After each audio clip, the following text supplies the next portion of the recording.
Hello, ladies and gentlemen, this is Jacob Zeier speaking, and welcome to this new episode of my TV show.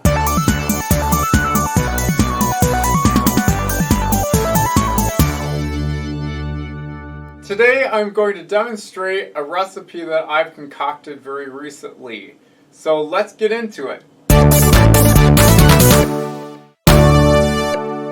Hey guys, so here are all the ingredients that you see here which are needed to make this cookie cream, ice cream sundae. I don't know what to call it. Well, I'll decide later on, but so for this recipe, it's going to require all these ingredients. Oh, well, if you count any of these as ingredients, but they are technically, so... So here we go. So what you're going to need, these are quite essential. Like, these two are not really required. These are purely optional. Like the Ready Whip and the cookies. But I would like to have them. But anyway. So what you definitely need to have to make the recipe is, like, say, the mixed signatures or Robart's cookie cream, or creamy cookie, a nutritionally designed pudding and shake mix. You're also going to need, these are just for the dry ingredients, mind you. These are basically wet and semi-wet. I guess it is wet, and this is also dry, sort of. Okay, I just keep these in the fridge, in the freezers. Okay, so what you're going to need is, so this, you're also going to need some xanthan gum, which is a thickening agent, and then a little pinch of salt.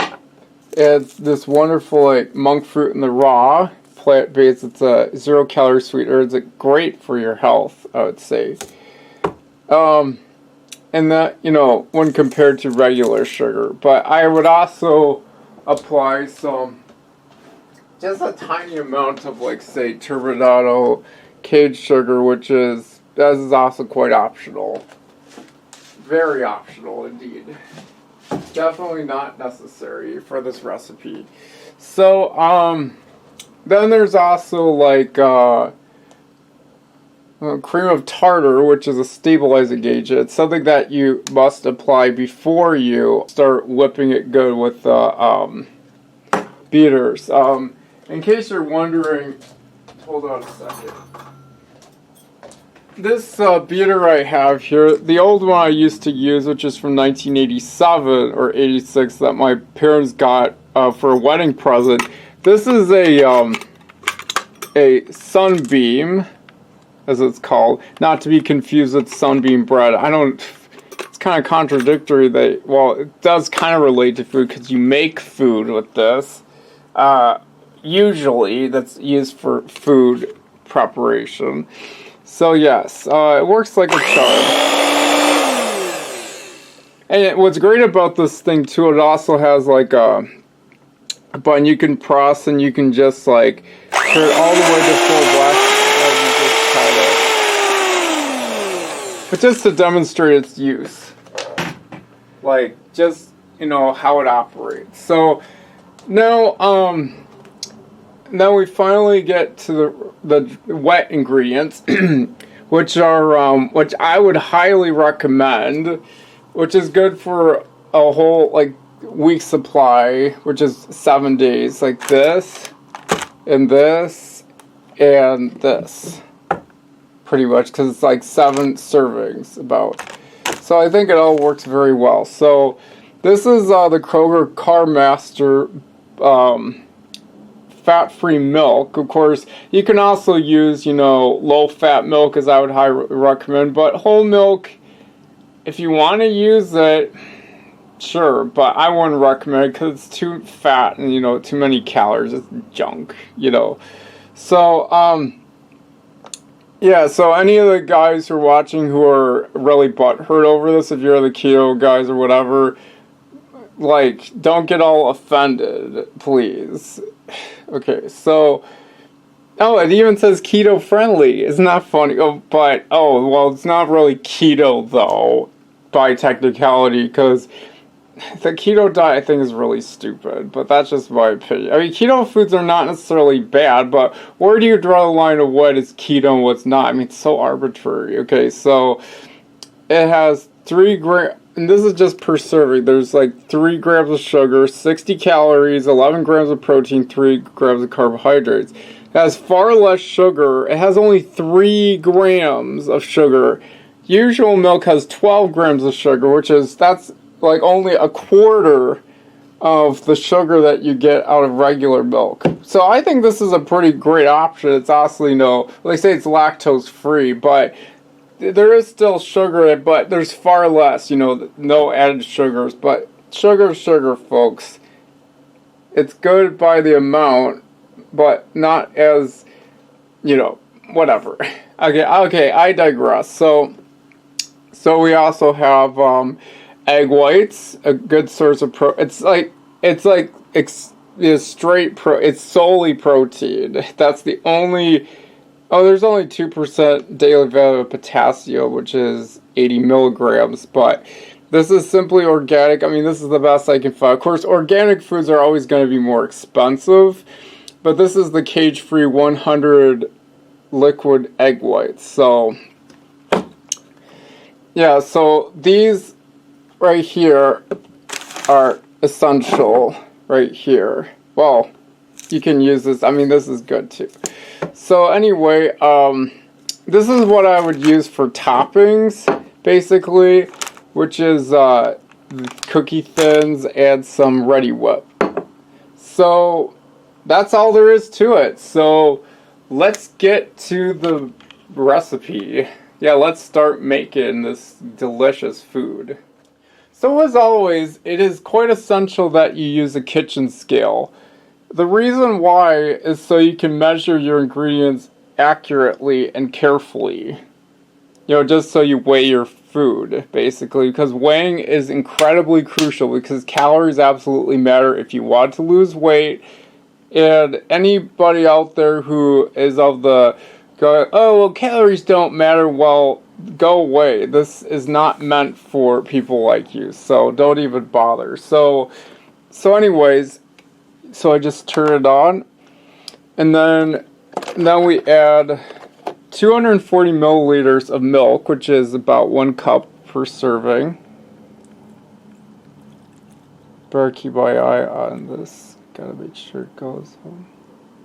Good. Or I might put just a little bit too much in, but that's okay. I don't think it'll hurt anything.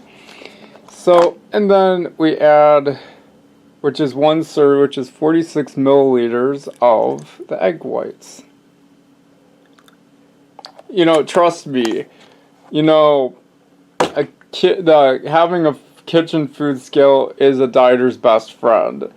Because you can't, unfortunately, rely on something like a measuring cup. Because measuring cups vary a lot. So that's why it's best to avoid using them. Because that's more going by by volume and not by weight. Because if you want to try to lose weight, why do you think the kitchen scale is here for? So we can use it to weigh our portions. And it also gives you a more accurate look at how food looks like at a portion it is measured at, like, say, 28 grams, which is 1 ounce of, say, potato chips. Yeah, the amount that you get out of it is pretty low when compared to, say, the chips, if you remember me showing you previously, so, in the last episode. So anyways, let's give this a nice stir. It's really important that you stir this up. Stir it really well. Yeah, I have this light on here. This is just because without it, not only does it look dull, but you can't really see, say, the display as much as just, at least for the audiences who are watching. I mean, I can see it without this light on, but because at some point I may want to kind of brighten up the room a little bit, like get a new light bulb or something. and you just keep stirring until it gets to the consistency that where all the bubbles hopefully would disappear and where it starts to smooth out. So once you're done mixing, just go to the freezer and then you can just slide it in there. And wait for at least a few minutes, or if you like, you can have it kind of sit in there for about a whole hour with and while stirring like every 20 minutes or so. But also, yeah, one thing to let you know is when you add the xanthan gum, only add just a tiny bit of it because you don't really need very much. Because if you put too much in, it'll make it too thick and it won't taste very good. And you know, it's not only horrible, but it'll also be really hard on these. So just be careful. It's hard for me to see through the camera. Okay. So we'll just kind of wait for it until it's ready. Okay, so it's been a good, I don't know, I wasn't looking at the clock. So, oh by the way, today as I film this, this is on Sunday, September 29th, 2024. So, I gotta take this out. It just should be sufficiently chilled. Okay, so now I have this bowl which is chilled. I gotta get, where did I put, I was just looking for my fork just so I could stir this up. So I can just kind of scrape around the edges here as it was frozen there. I keep stirring it up. Now, just tasted it. Now you add a little bit of some cream of tartar. Just enough to stabilize it. Now it's time to get this baby in the electric mixer. So you just start on I guess 1.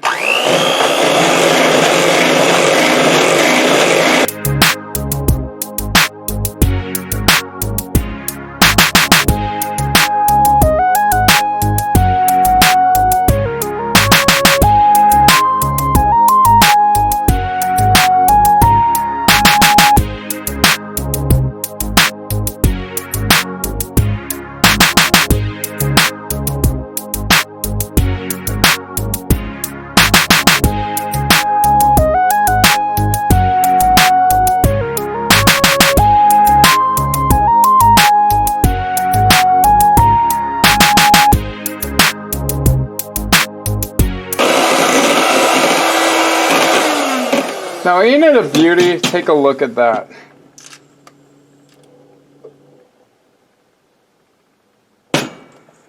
And here's the beaters. Yeah, that are all covered with the goop. Very edible, I say so myself. Okay, so I'm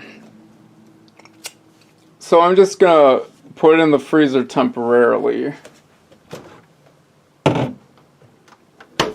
Oh, by the way, another tip is to remove these, you just press this button here where you see my thumb here, and then you just pull it out like that. And then I'll go to wash these. So I'll be right back. So now for the toppings of this protein fluff. That's pretty much what I'm just going to call it. It's like a creamy cookie protein fluffs. That's probably, yeah, that's it. So anyways, you take these Chips Ahoy cookie thins, originals. Let me just go through a brief nutrition profile. So basically, so it consists of 30 grams for 4 cookies, and it's measured pretty precisely. 7 grams of fat, 2.5 grams of saturated fat, 150 calories each. There's no cholesterol, pretty low in sodium, which is 50 milligrams. It has 21 total carbohydrates, less than 1 gram of fiber. It has 12 grams of sugar. and 1 gram of protein, and 6% daily value of iron, 1.2%, probably for the chocolate. So anyways, you take 4 cookies, and then you just, 4 of these, and then you just put these into the baggie here, and you crush them, thusly. Yeah, you can use a measuring cup as like a hammer, or kind of like this on the stovetop. Pretty good, isn't it? So I'm just gonna put it back in the freezer, and the cookies as well. Okay, so now for the toppings, which are the cookie crumbs that you see here, and this Ready Whip, which is 0 sugar, which is so-called keto. But if you look at, say, the regular and the extra creamy, they're nutritionally identical.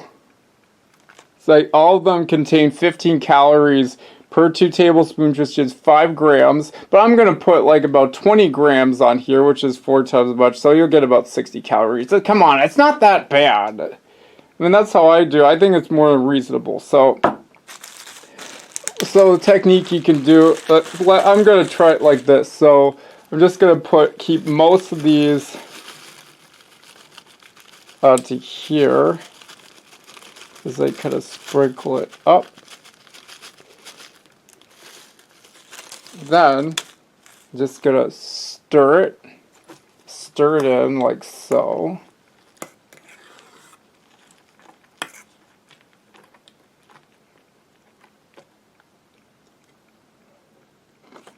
And then we add some whipped cream.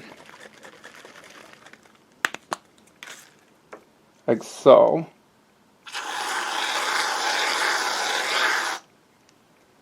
See, it's around 21 grams, or 22. You can always just kind of lift it up and see if it reads again. 21. You know, this is the funny thing about a kitchen scale is it's not always accurate, so it's a little bit, it's very particular how it reads things. Okay, so now I'm just going to add some more of the cookie here. I've never done this before, so this is my first time. No need to measure that, because it's already been measured. So then I just add a little tiny bit of sugar here. Just a little extra decoration and sweetness. A little bit more energy too. Just a tiny bit of sugar is all you need. See? And here is the final product. Looks pretty appetizing, doesn't it?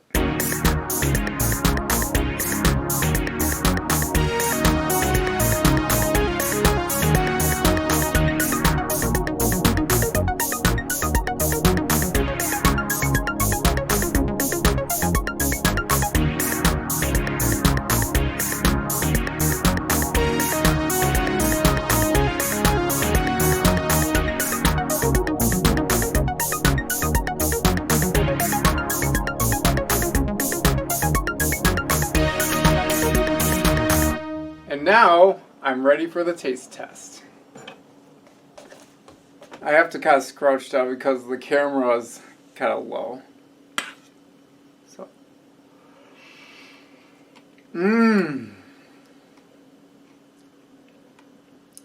this is amazing. This is so good.